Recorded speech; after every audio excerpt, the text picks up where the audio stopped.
than any president, and I think he included Abraham Lincoln, but I'm not 100% sure. But it's a great honor, and we just had a poll, 22% and 25%. We had another poll that was really incredible. We had a poll that came out today where we're at 69, and DeSanctimonious is at 9, and Nikki Haley is at Birdbrain is at 7, and the rest of them are in the like at 1 and 2, and a couple of at 0. At some point, the zeros are going to get out. The 1 and 2 still have potential, right? A lot of potential. So anyway, we've had a great time. We've had a great time with this state. This has been a fantastic state.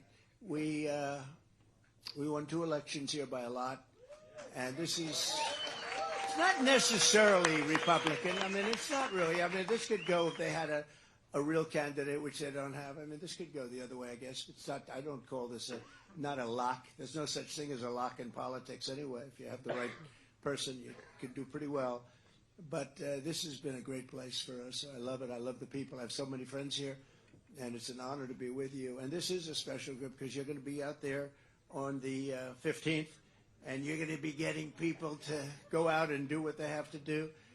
The first time I did it, I learned a lot. You know, when we had our caucus, and nobody knew what the caucus was. What does it mean? And I had Ivanka here, and she said, Daddy, we had a man that didn't quite do the job, but we you know, it's funny, I came in out of 18 people, we came in second, and they acted like it was the greatest political defeat of all time. I said, well, you know, I came in second, and I came in second, we would have done very well if it was a regular primary, but a caucus is very different. We learned a lot, and this time we have the best team anyone's ever assembled for caucus, you know.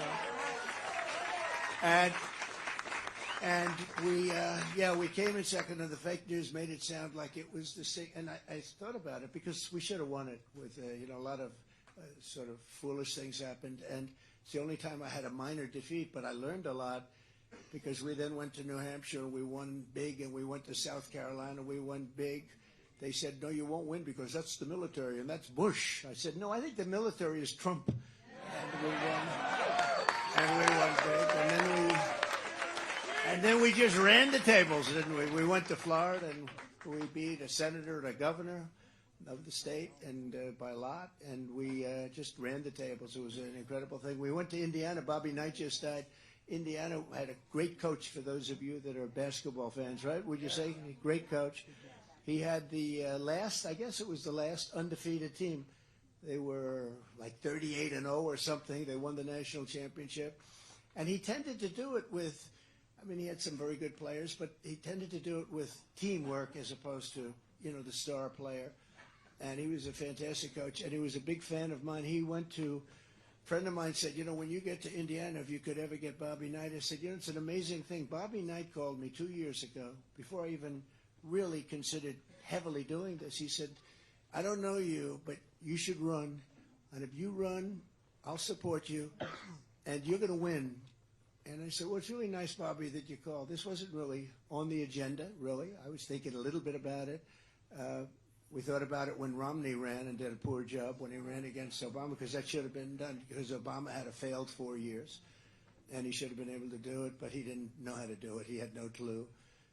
And they did a poll, and I was way up. I think it was either Deface the Nation did a poll. Ladies and gentlemen, it's Donald Trump on Deface the Nation or Meet the Fake Press. So with Chuck Todd. Sleepy Eyes, he's gone.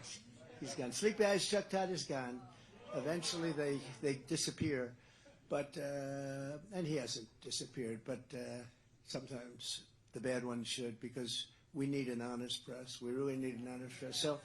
So we looked at it then, and then we looked at it. But Bobby Knight called me, and it was an amazing thing. I have a lot of papers on my desk, a lot of tremendous amount of stuff. I do a lot of things. You know, I'm running a business, and I'm thinking about this. And even when I was doing this, I was running a business. And so what happened is, giving you serious thought. So Bobby Knight called. He said, you just call me back at this number. And I had his number. I wrote it down.